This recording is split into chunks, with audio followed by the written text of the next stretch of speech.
पूर्वा अपने घर के बगीचे में अपने सबसे पसंदीदा कोने, बेहद सुंदर सफ़ेद और नारंगी रंग के अनगिनत नन्हे फूलों से लदे फदे हर श्रृंगार के वृक्ष की सुकून भरी छाँव में बैठी हुई थी। और आज का दिन मानो चलचित्र की रील की भांति उसके मानस चक्षुओं के सामने एक बार फिर से गुजर रहा था। आज शाम को मृगांक ने उसे शहर के एक प्रतिष्ठित 5 सितारा होटल में साथ साथ शाम गुजारने के लिए बुलाया था, और फिर वहाँ जो कुछ हुआ उस पर उसे अभी तक यकीन नहीं हो रहा था।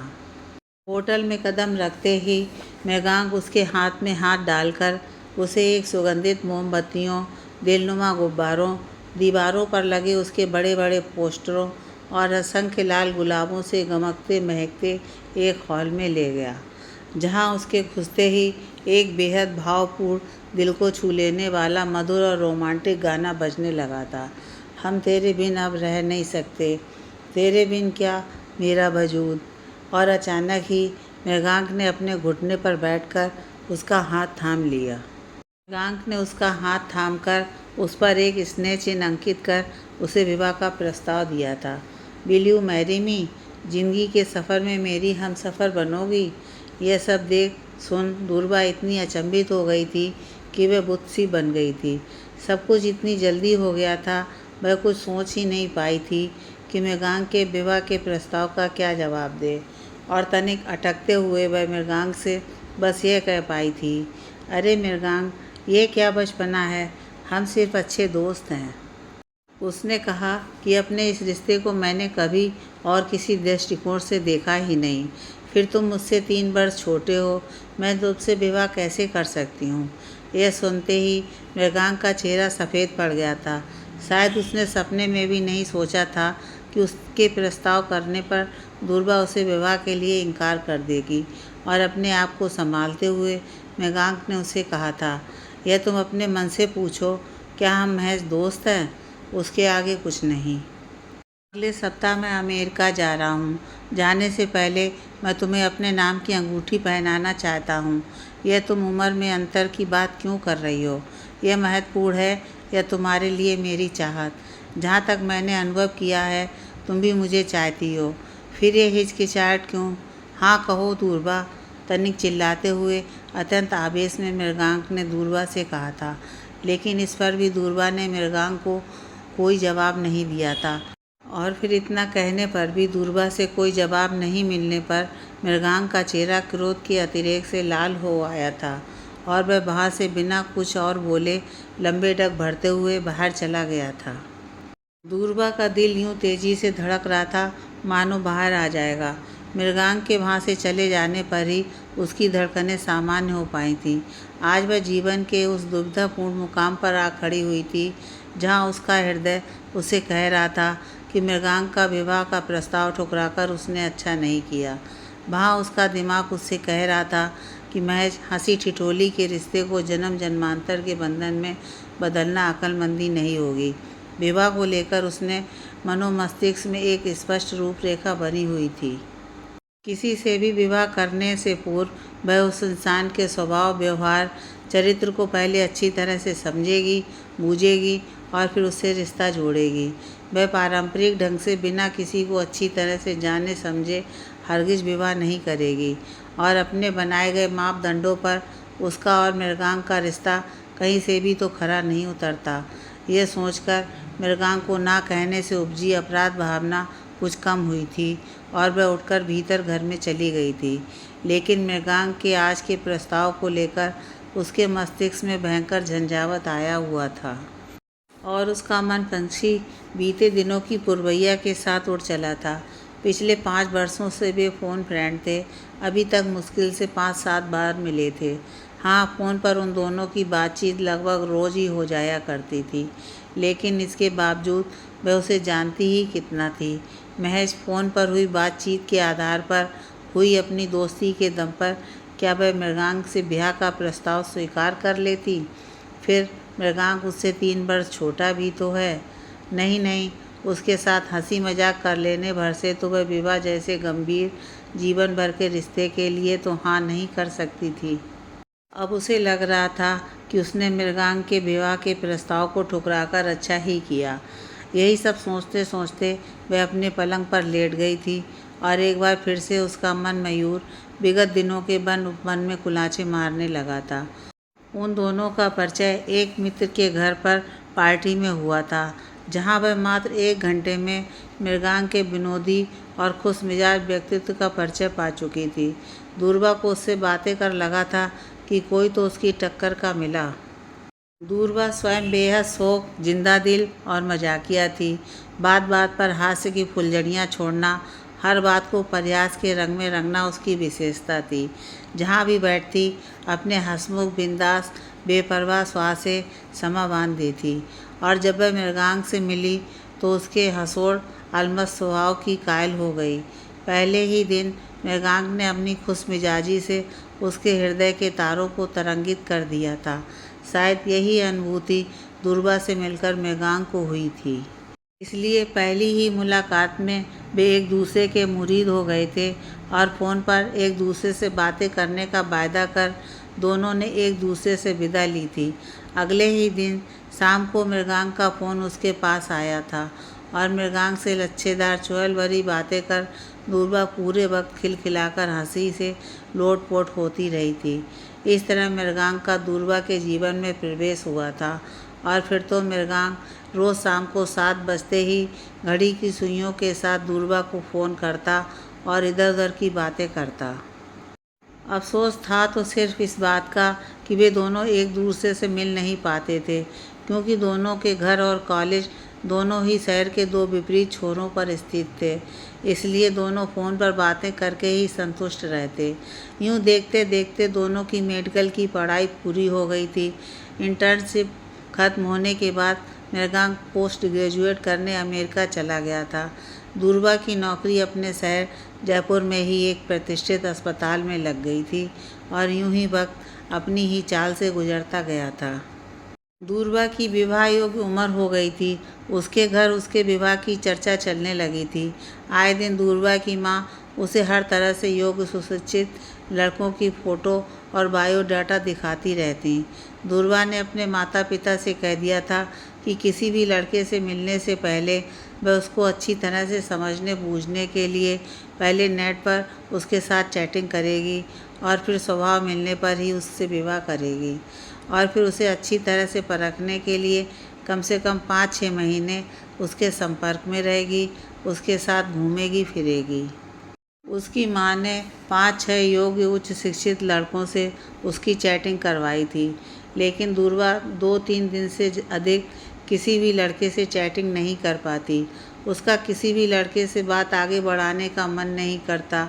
2-3 दिन चैटिंग कर वह लड़के में कोई ना कोई कमी निकाल कर उससे चैटिंग करना बंद कर देती। कोई लड़का उसे निहायत बोर और उबाऊ लगता तो कोई अपरिपक्व, किसी की अंग्रेजी उसे रास न आती तो कोई उसे बेहद रोबीला लगता। सभी लड़के सुशिक्षित, स्मार्ट और अच्छी पारिवारिक पृष्ठभूमि के थे, लेकिन उसे विवाह के लिए कोई भी उपयुक्त नहीं लगता जिसके साथ वह अपनी सारी उम्र बिताने की सोच पाती। उसे लगता कि उन उच्च शिक्षित पढ़ाकू टाइप नीरस लड़कों में से किसी एक के साथ उसका विवाह हो गया तो वह घुटकर रह जाएगी, हंसने भर को तरस जाएगी। जब भी वह किसी भी लड़के से चैटिंग करती, अनायास ही मृगांक उसके ख्यालों में आ जाता और वह मन में सोचती, मृगांक होता तो ऐसे बोलता, मृगांक होता तो वैसे बोलता। और फिर मृगांक की तुलना में उसे कोई भी लड़का पसंद नहीं आता। एक और तो उसने स्वयं मृगांक से ब्याह करने के लिए मना किया था, क्योंकि उस वक्त तक मृगांक को लेकर उसके मन में कोई वैसे भाव पैदा नहीं हुए थे। लेकिन अब इतने लड़कों से विवाह के दृष्टिकोण से चैटिंग कर ना जाने क्यों हर लड़के की तुलना मृगांक से कर बैठती और हर लड़के की तुलना में मृगांक का पल्ला भारी बैठता। एक ओर माता पिता का विवाह करने के लिए दबाव, दूसरी ओर मृगांक का बिछोह और उसकी तुलना में सभी लड़कों का कमतर रहना, उसके धीर गंभीर शुष्क स्वभाव से वह उद्वेलित हो जाती।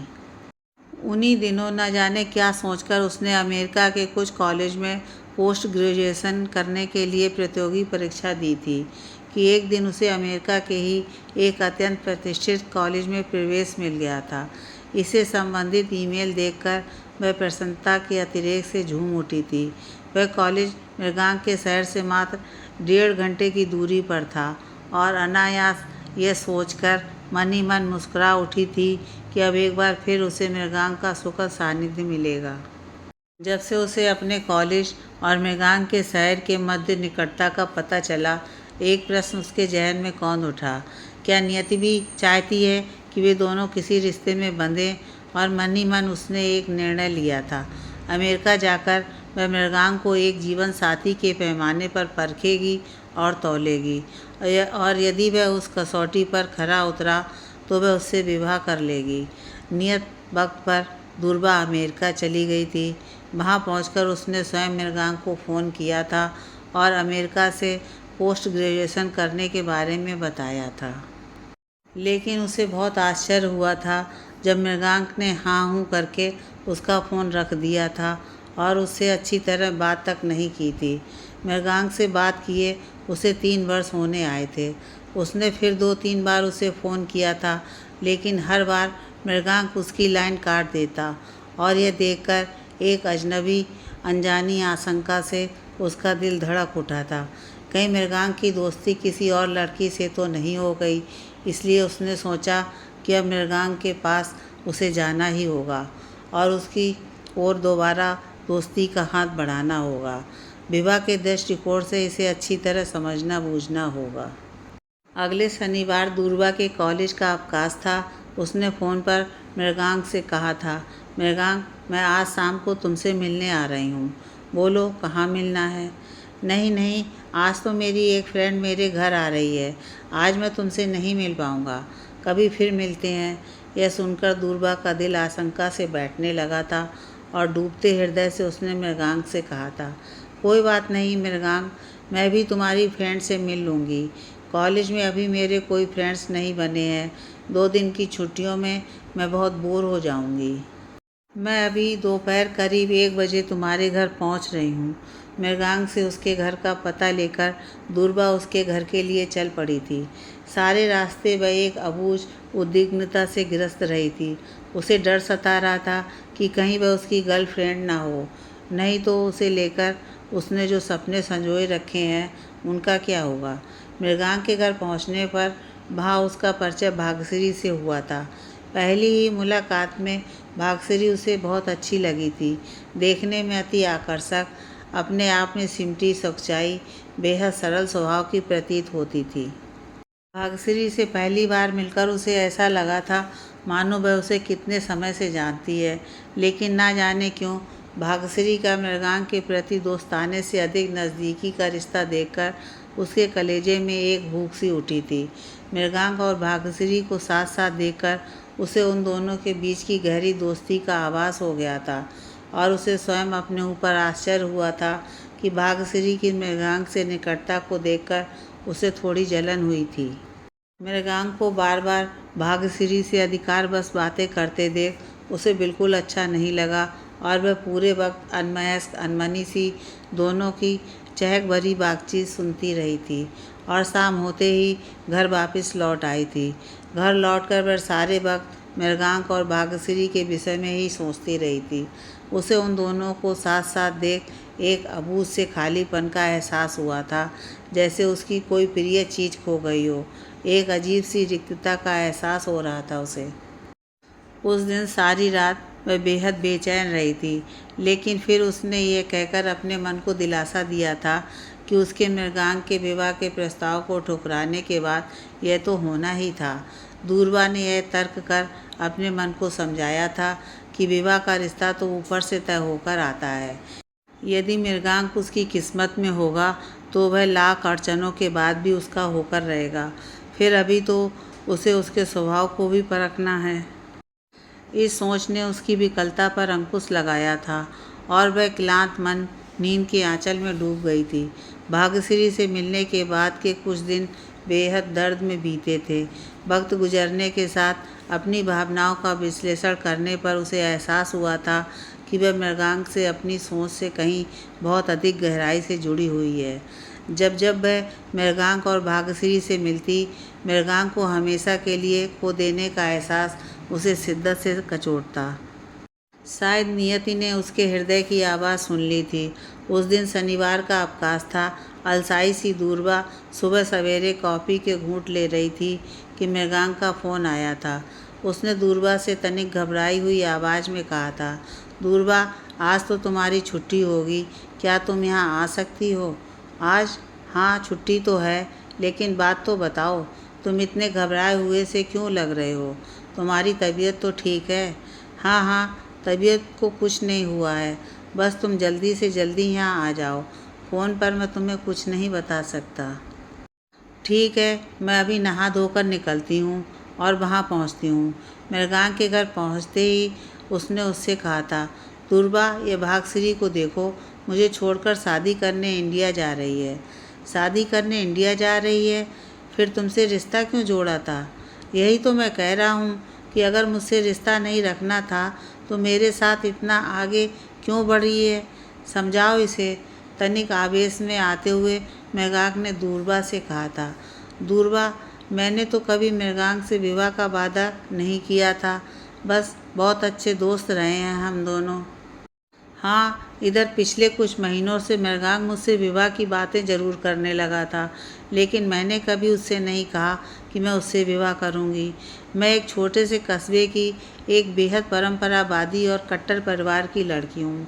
हमारे परिवार में आज तक जाति से बाहर कोई विवाह नहीं हुआ है। मैं मृगांक से विवाह के विषय में सोच भी नहीं सकती। मेरे माता पिता, दादाजी मुझे कभी जाति से बाहर विवाह करने की इजाज़त नहीं देंगे। उन्होंने मुझे हायर स्टडीज़ के लिए विदेश भी इसी शर्त पर भेजा था कि पढ़ाई खत्म होने पर मैं हर हालत में इंडिया लौटकर उनकी पसंद के लड़के से ही शादी करूंगी। और अभी कुछ महीनों पहले मैंने ये बात मृगांक को बताई भी थी। मेरे घर वाले जीते जी मर जाएंगे अगर उन्हें मेरे और मृगांक की दोस्ती तक के विषय में भनक पड़ी तो। और दूरबा, मैं सच कहती हूँ, मैंने कभी भी मृगांक को इस बुलावे में नहीं रखा कि मैं उससे विवाह करूँगी। कि तभी मृगांक बोल पड़ा था, भाग्यश्री, मैं तुमसे दूर होने की कल्पना तक नहीं कर सकता। इधर तुमसे बिछड़कर मैं जीते जी मर जाऊँगा। तुम्हें इसका एहसास भी है? मृगांक, मैं एक बेहद डरपोक लड़की हूँ।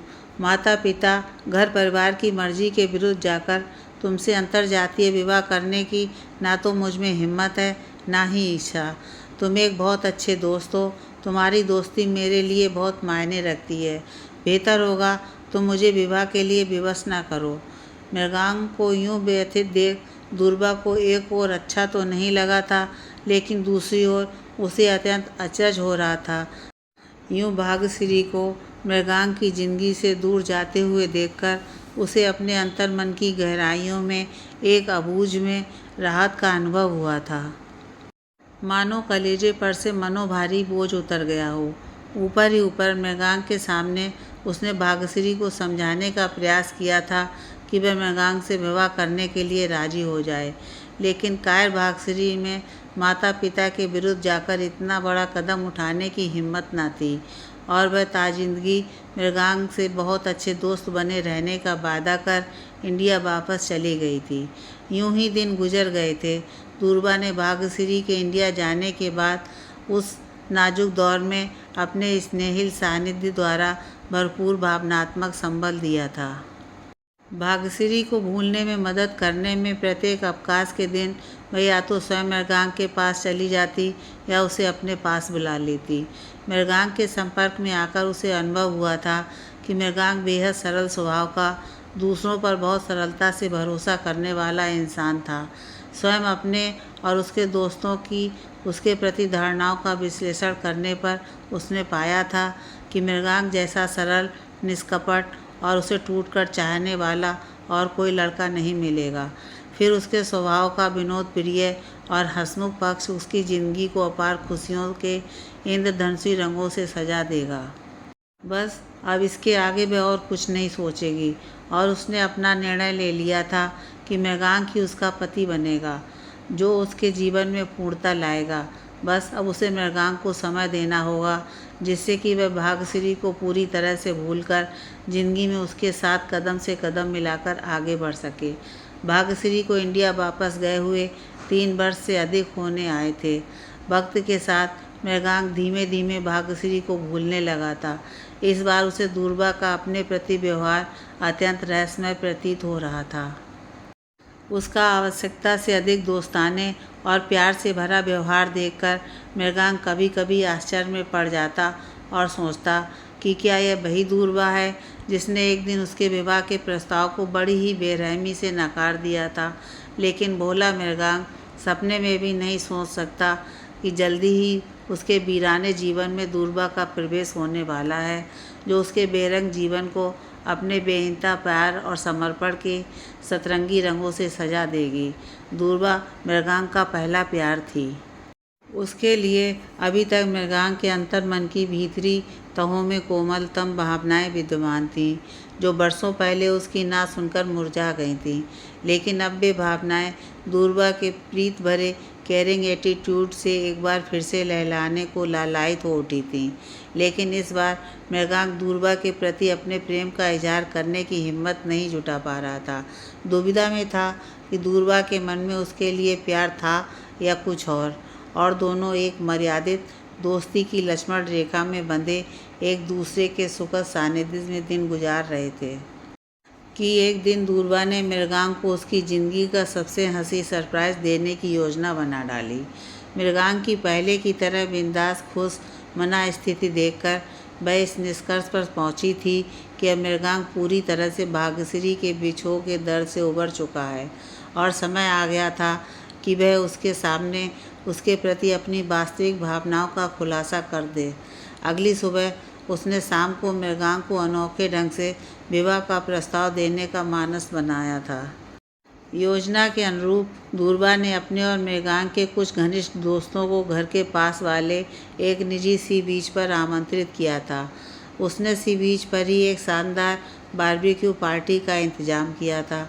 सिंदूरी सूरज के अस्त होते वक्त उसकी सुनहरी किरणों की मध्यम रोशनी में दूरबा और मृगांक सागर की अटखेलियाँ करती उठती गिरती लहरों के मध्य खड़े थे कि अचानक ही आसमान में रंगीन आतिशबाजी चमकी थी और सभी ने देखा था आकाश में आतिशबाजी से विल यू मैरी मी शब्द कौंध रहे थे। उसके साथ साथ आतिशबाजी से बने असंख्य लाल दिल चारों ओर हवा में एक साथ चमक उठे थे और दूरबा ने अपने एक घुटने पर बैठकर मृगांक की हथेली पर एक स्नेह चिन्ह अंकित करते हुए भावविह्वल स्वरों में पूछा था, विल यू मैरी मी।